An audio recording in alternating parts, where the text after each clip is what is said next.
এই মুর্শিদাবাদের পাওয়ার নিয়ে কথা বলো, মালদা জেলার পাওয়ার নিয়ে কথা বলো, ধুলিয়ান পাকুড় পাওয়ার নিয়ে কথা বলো।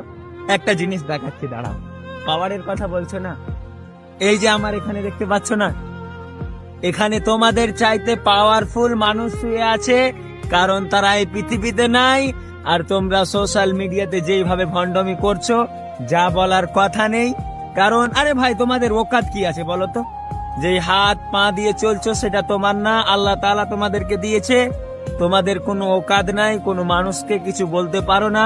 কারণ এই পৃথিবীর মালিক, জমিন আসমানের মালিক একমাত্র আল্লাহ। আর তোমরা এক অপরকে গালি দেওয়া দায়ী করছো। সময় থাকতে শুধরে যাও, না তো তোমাকে পাওয়ারের কথা সেই দিন বলবো যেদিন সকল মানুষ বলবে ইন্না লিল্লাহি ওয়া ইন্না ইলাইহি রাজিউন। যেদিন তুমি মারা যাবা, তোমাকে দাফন করে আসবে, কবরে বাঁশ চাপিয়ে আসবে, সেই দিন তোমাকে বলবো বলো তোমার পাওয়ার কত। যদি বেঁচে থাকি তাহলে ইনশাল্লাহ, তাই বলছি সময় থাকতে শুধরে যাও। আর আমি জানি এই ভিডিওটা কোনো মানুষ শেয়ার করবে না, কারণ আমি ভালো ভিডিও বানাই, আমি কোনো মেয়ে নিয়ে ভিডিও বানাই না, তার জন্য আমার ভিডিও বেশিরভাগ মানুষ শেয়ার করে না।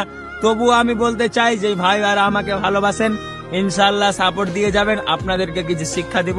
আসসালামু আলাইকুম।